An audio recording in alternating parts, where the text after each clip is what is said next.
Phones are switched off now.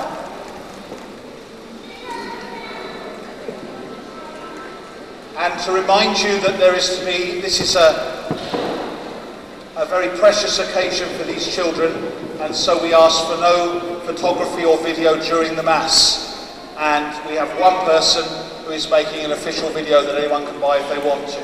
So please, the children are nervous enough as it is. You're here to support them with your presence here, with joining in the singing, and with creating that wonderful atmosphere of prayer. We just had at 10:30 a beautiful Mass,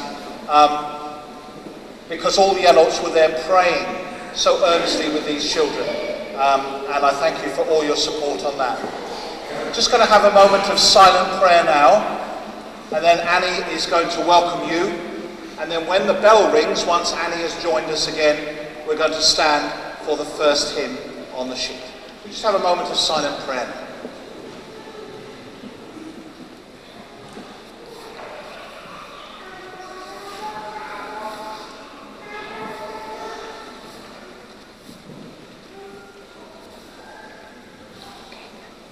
On behalf of the parish community of St. John's, I welcome all the family and friends of those who are going to receive Holy Communion for the first time today. We have been preparing for this day for some time, and we ask you to join us in the hymns and prayers to make it a memorable day. When the bell rings, please stand for the first hymn in the booklet.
Dear parents and godparents, when we were baptised, you were given a lighted candle from the Easter candle, just like this one here in this stand. You accepted the responsibility of keeping the light of Jesus alive in our hearts. As we have grown up, you have kept that flame burning. The good work we have been doing is bearing through in a beautiful way here today. With our parents, catechists, teachers and friends, we have been preparing for this special day. We thank you for joining us and for your prayers and love today and throughout the year. God's love for us, and yet we know that there are times when we don't show that love to others. And so now I invite Matthew, Stacey, Sophie and Emma, who are going to come and lead us in our prayer of song.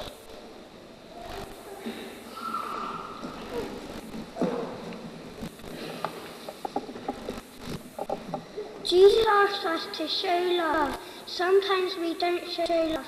Sometimes we forget how much God loves us. We make people unhappy. We don't share and we fight. Lord Jesus, you call us as a family to share a meal at this table of love. Lord, have mercy. Christ Jesus, you feed us with your very life in the form of bread and wine. Christ, have mercy. Lord Jesus, give us your love so that we can love others. Lord, have mercy. Lord, have mercy. May our Lord have mercy on us.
The Lord be with you.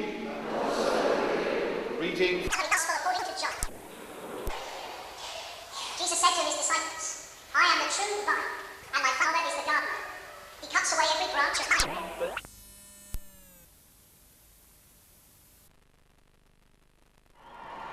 This was the moment they'd all been waiting for.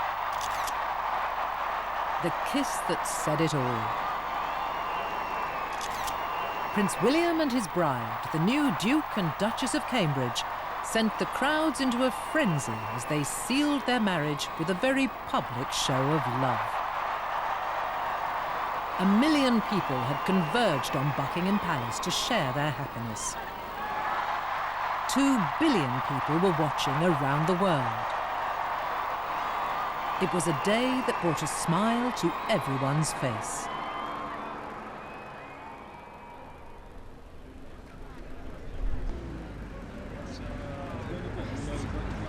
Outside Westminster Abbey, the crowds had begun to gather from early morning.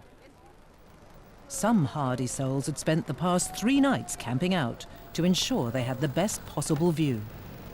I've been to their wedding to Queen when she was a youngster. I've followed up with Princess Diana, Margaret, and I'm here today for William.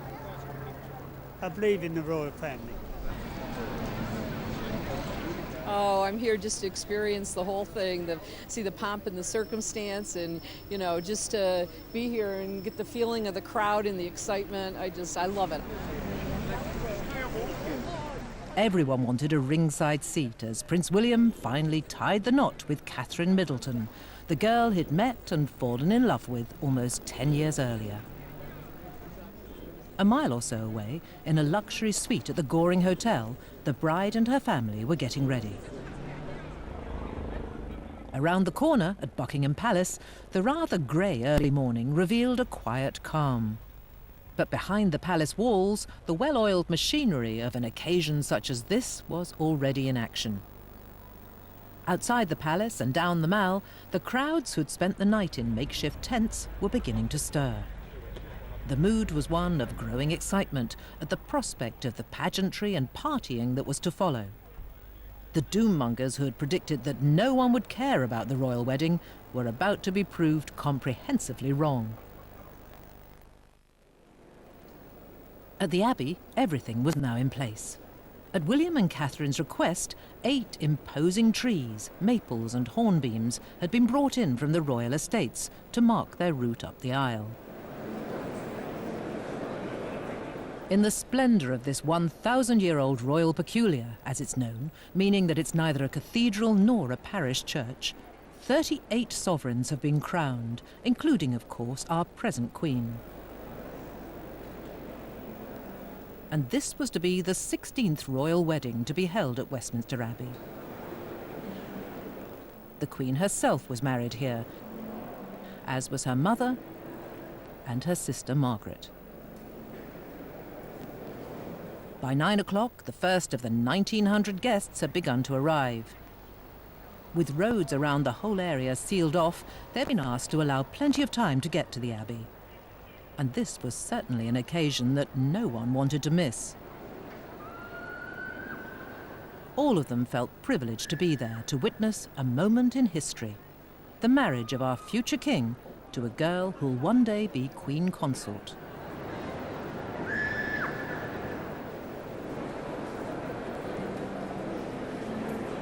The ushers would have their work cut out, seating 1,000 family and friends of the bride and groom, 50 members of the British royal family, 40 foreign royals, 60 governors-general and prime ministers from around the world, and some 200 diplomats and government officials.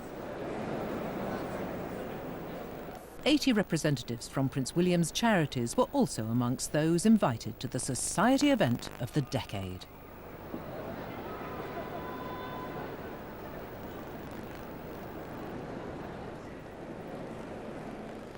And of course, the fashion stakes were high.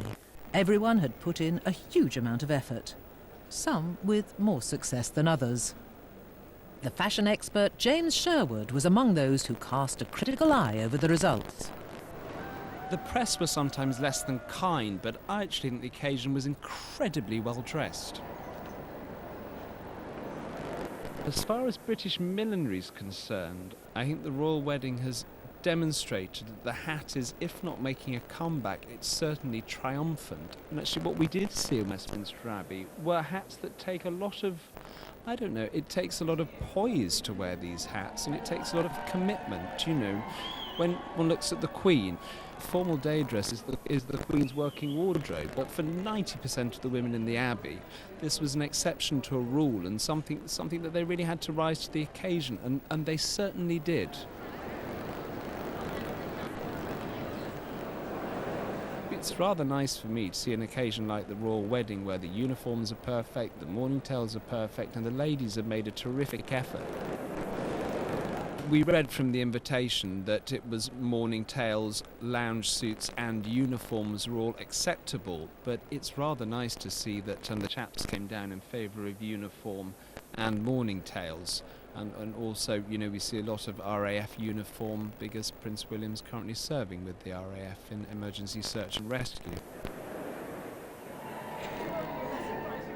I think what stood out for me at the royal wedding, that it was just lovely to see well-dressed people who know exactly what they're doing, they know how to behave, they're dressed in their best. And you can see waving the Dowager Duchess of Devonshire, Deborah Mitford, the last of the Mitford sisters, with her daughter-in-law, the present Duchess of Devonshire. I always love to see the dowagers because they're almost like galleons sailing forth in the Abbey. It's heaven for me to see, you know, all the pearl chokers with the amethyst clasps and all the classic British family jewels coming out, and see the chaps make the best of themselves too, because I defy any woman to say that a man doesn't look very handsome in a morning coat, especially if it's cut by Savile Row. Prince Harry's beau, Chelsea Davy, from Cape Town, looking terribly Cape Town, in a sort of Alberta Ferretti cocktail dress, which is almost off the shoulder. Almost as acceptable. Off the shoulder is absolutely not, particularly for Westminster Abbey. She's wearing quite a dinky little, it's almost like a button of a hat, designed by Victoria Grant, who I believe is also a favourite of the Duchess of Cambridge.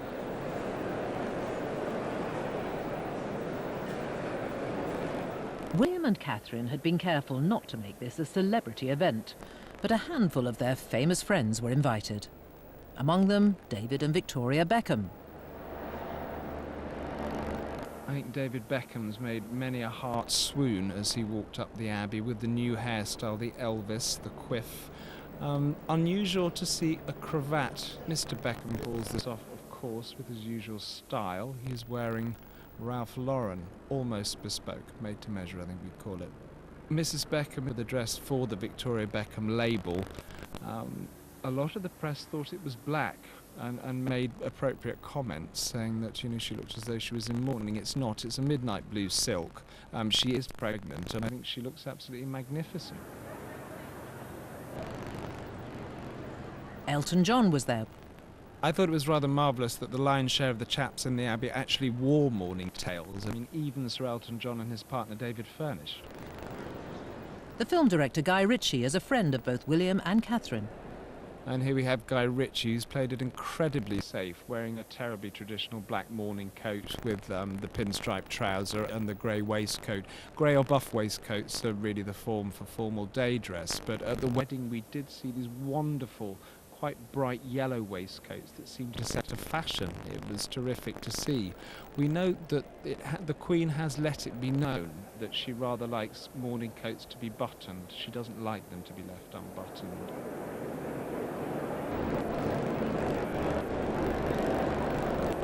Tara Palmer-Tompkinson, an old family friend, seemed intent on making quite a fashion statement.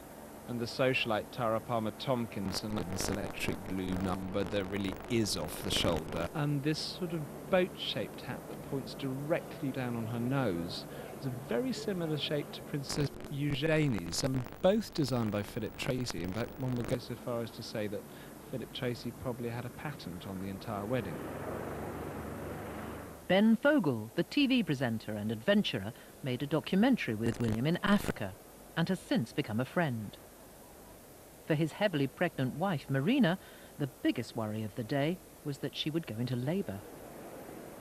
Ben Fogle, the television presenter, a very popular sight in the Abbey. I do love that sort of crazy public school hair. Other nationalities would think it looked a bit sloppy, but actually to the Brits that's perfectly pucker.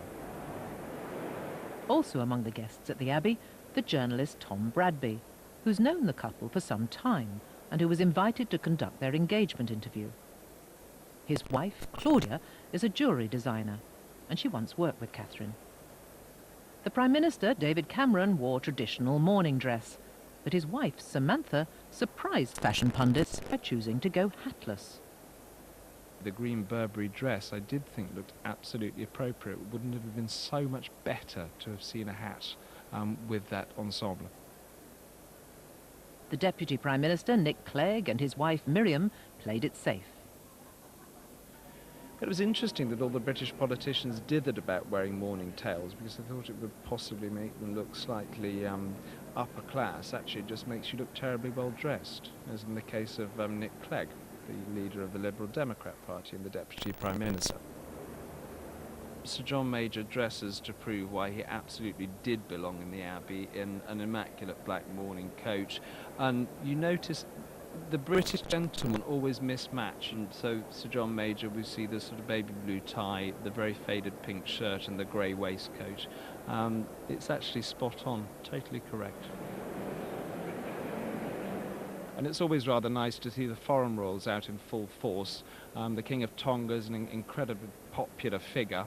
You notice that he wore a double-breasted morning coat. It's almost more cut like a frock coat, which is most unconventional, but actually it dates back to the Edwardian era.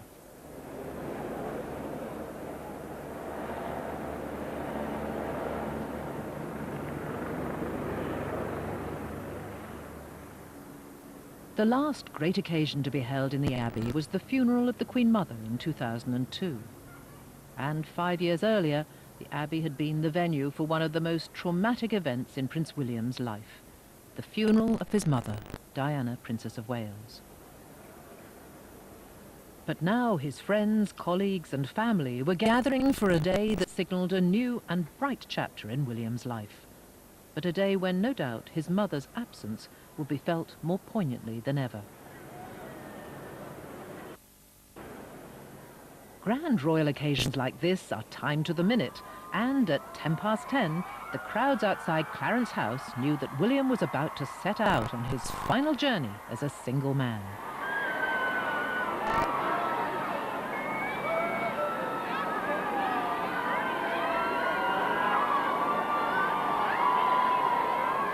A burgundy Bentley, polished to perfection, rolled out of the gates. At last, the real show was about to get on the road. And what a show it was!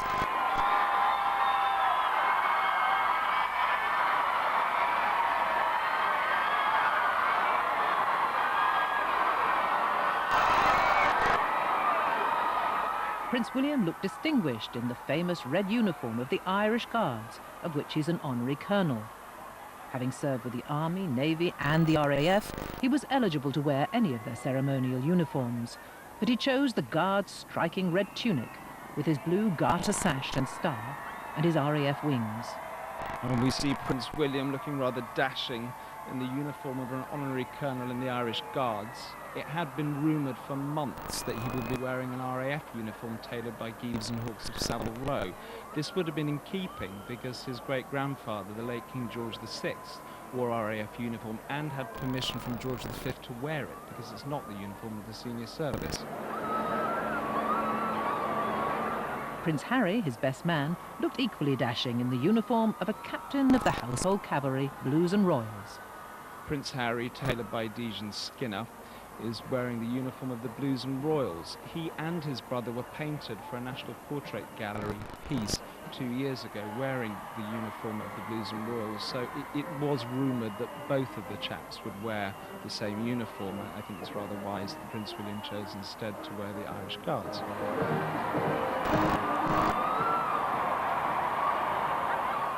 For some of the more stalwart royal fans who'd spent the night on a hard, cold London pavement, this was their second encounter with the princes. A handful had been able to chat with them the night before, when William and Harry had suddenly come out of Clarence House to thank the crowds for their support and good wishes.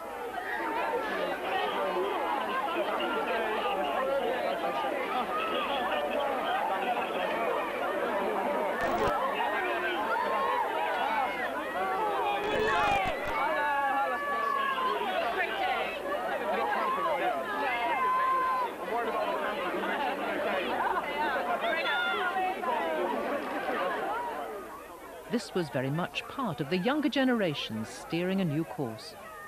Later it was revealed that Harry and William had made the decision on a whim and caught their press office by surprise.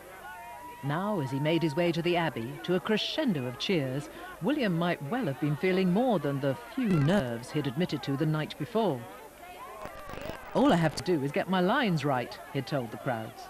An obvious reference to his parents' own wedding, when they'd both fluffed their lines.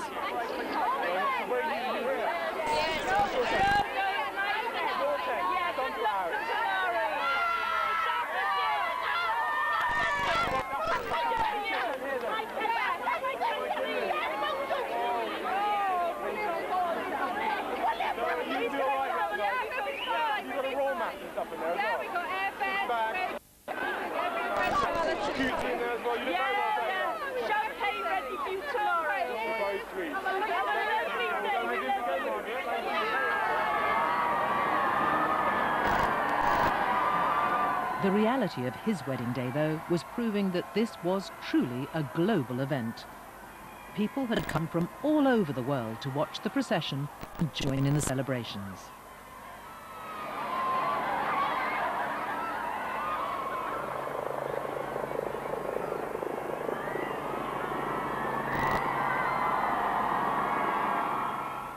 As the princes approached Horse Guards, the band of the Coldstream Guards salute. One day it will fall to William, as sovereign, to take the salute here at the annual Trooping the Colour Parade.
As the Princess of Wales once told me, the prospect of being king was something her son viewed as a great burden when he was young.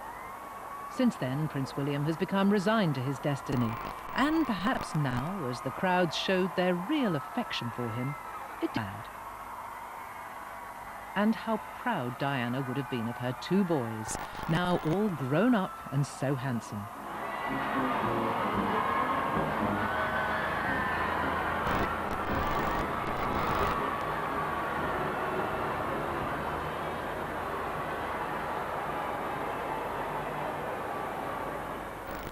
As they approached the Abbey, the bells rang out, and the crowds who'd been waiting patiently got their first look at the man of the moment.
Both William and Harry seemed a little overwhelmed by it all, wringing their hands as the nerves began to jangle.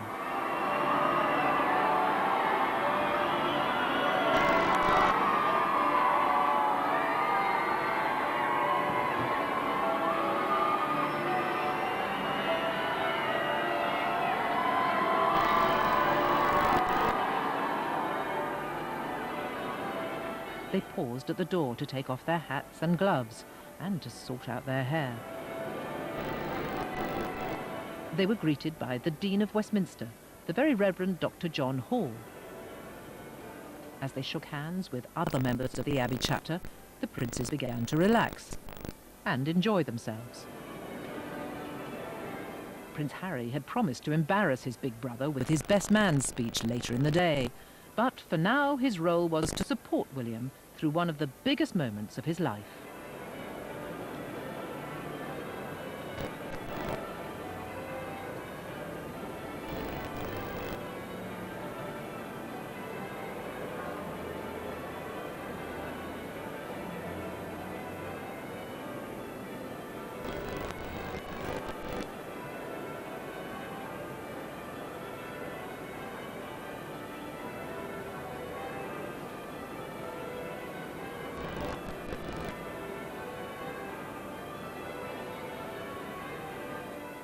After a few last words of advice from the Dean, William and Harry began the long walk up the aisle, nodding greetings to the assembled guests as they